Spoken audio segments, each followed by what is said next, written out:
What's going on YouTube? This is Ryba back at the bench, and today I've got a head-to-head looking at two little Spyderco slip joints. But before that, you may notice some flashing. Just to explain, I am in my workshop, aka garage, and one of my LED strip lights is having some issues. I don't currently have a way to disconnect it without disconnecting the entire chain. So I've tried to mitigate it by putting a Milwaukee nice LED light up here, which is going to create some shadows and raking light across. And also you're still going to see the flashing. So I've tried to minimize it. I tried to record it without it and it was just too dark. Then I tried to open the garage doors to let some natural light in and it was too noisy. So I'm picking the lesser of evils. So apologies for the very distracting flashing. Maybe I can just do like that, but no doubt you'll see it at some point anyway. So sorry for that. Hopefully I can get that fixed quickly. All right, so this is the Spyderco. This is the Spyderco Pingo. These are two knives, particularly this one that I have wanted to check out. Also the UK PK was one. The Spyderco to me is very similar to, I think, the UK PK, although I've never had one of those. But both of these were lent in by my buddy Dan. Thank you, Dan. And I've had a chance to try them out a little bit. I thought about filming separate reviews for both, but they're so similar that for me, at least in my uses, there really wasn't much of a point. And then I thought about doing a traditional head-to-head. And so I wrote down all my categories. I have like 9 categories when I do a head-to-head. But the problem is they're almost the exact same in a lot of the categories. So like, for example, pocket clip scales, exact same on each one. Both have the fold over deep carry wire clip. The scales are the exact same, FRN, same texture, same everything, just a different color on these two. Overall size is different, ergos is different. Action to tent, pretty similar. The steel on both is the exact same. So we have somewhere right there, N690CO. And so that is, I think, typically what they do in the Italy factory. Both of these are made in the same place. The lock system is the exact same on both. And so really more than half of the categories are just the exact same. And so I thought maybe I'll just get them on the screen together and talk through some of the differences and kind of where I land in picking between these two. Hopefully this will be helpful if you are working around some legal restrictions and you're looking for a nice little slip joint, kind of a modern slip joint from Spyderco, or if you're trying to decide which one to purchase for other reasons, maybe this will be helpful to you. Okay, so I guess size comparison really quickly so you can see relative size, and this is probably where you're going to see a lot of flashing. Let me see. So another Spyderco that I found in my truck recently that I'd forgotten about, Dragonfly 2, and I carry that clipless. So if you carry the Dragonfly 2 without any clip, it is really, really small and awesome. So you can see it's kind of in that same size, very similar actually with the Pingo here, but it's a little bit smaller. And then just because another knife that you may be carrying that is obviously the Dragonfly 2 does have a lock. This one, however, does not. This is the Victorinox Cadet. And so this is another potential knife. You can see you're getting about the same sharpened blade length for that one, roughly the same size, but you're getting a much knifier package in these two than you are in the Cadet.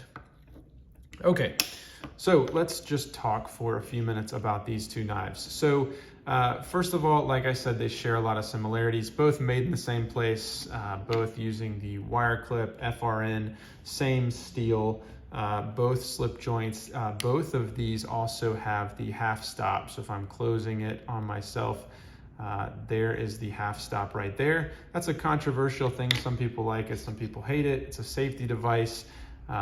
This one has it right there. Well, we'll talk about that in just a second, but just so you can see the half stop there. So both same lock system, both half stop, same steel, same pocket clip, same scales.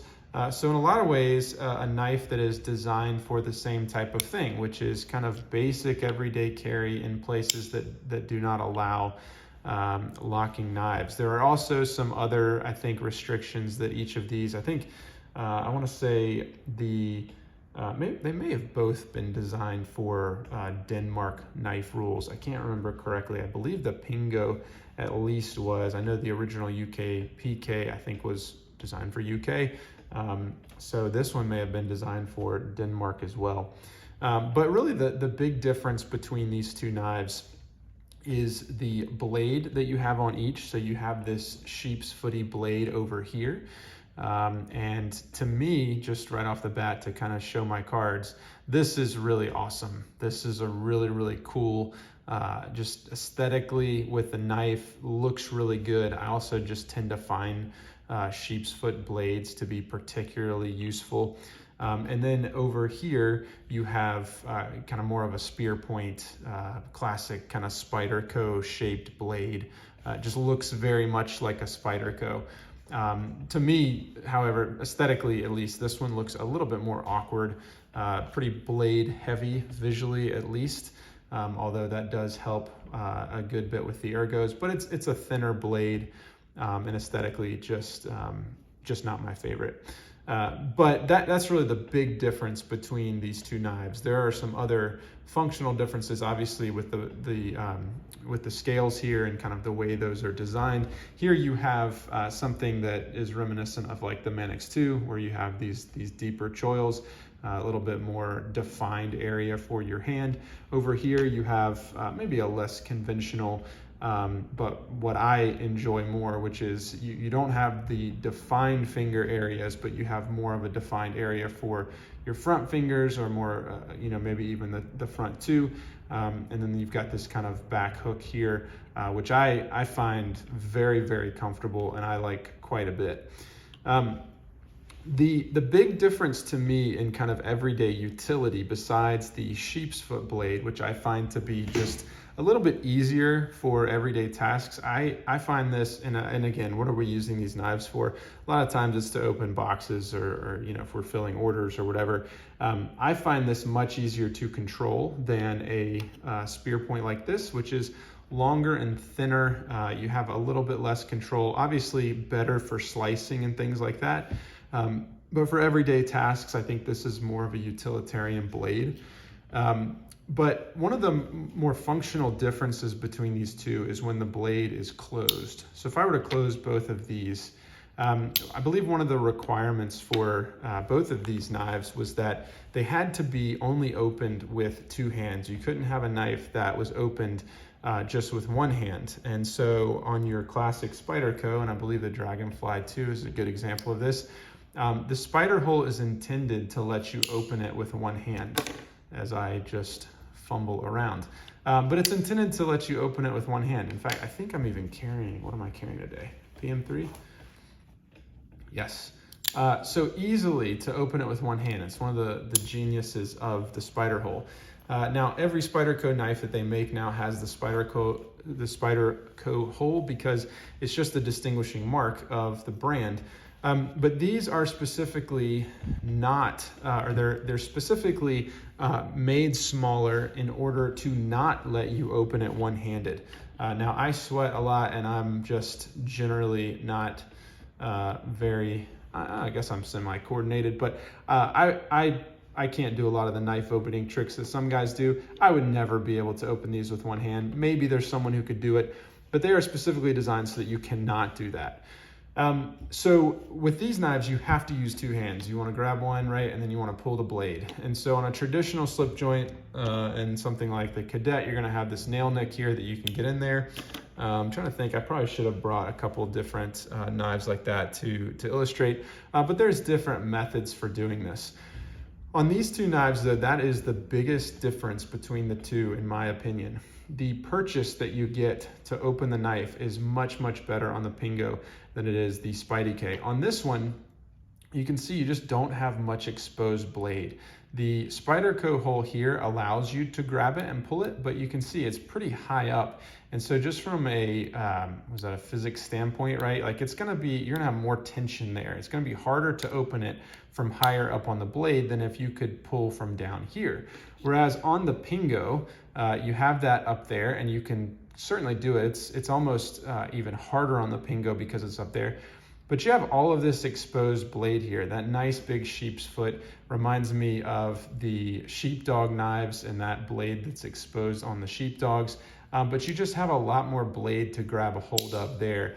And I find it much, much easier to get this knife open because of that. And so from a utility, kind of everyday practical standpoint, this one is just much, much easier for me to use. And also the ergos, like I said, just feel better. And so I like that quite a bit more. And I like the utility of the blade. So for me, it's really no question. I don't think there's really many other differences. The ergos are really good on this too. But for me, when it comes down to it, 9 out of 10 times, maybe 10 out of 10, I'm grabbing this knife to carry. I like the shorter, stubbier look. I like how that, I think actually they're probably the same in the pocket. I don't think I really noticed any difference between the two in the pocket. But I like this blade shape design a little bit better, and I found it easier to open and close. So that's kind of it. There's not a whole lot to discuss on these two besides that, because they're kind of niche knives. They're made really for a specific person, specific purpose, if you're kind of in these constraints. And so if you're in that situation, this is the one I would go to. I think they're both fine. They're both good knives. But if I were buying one, I would go with the Pingo. Those are my thoughts. Interested to hear yours, or if you've had experience with other Spyderco Slippies in the same family. And until next time, I will see you later.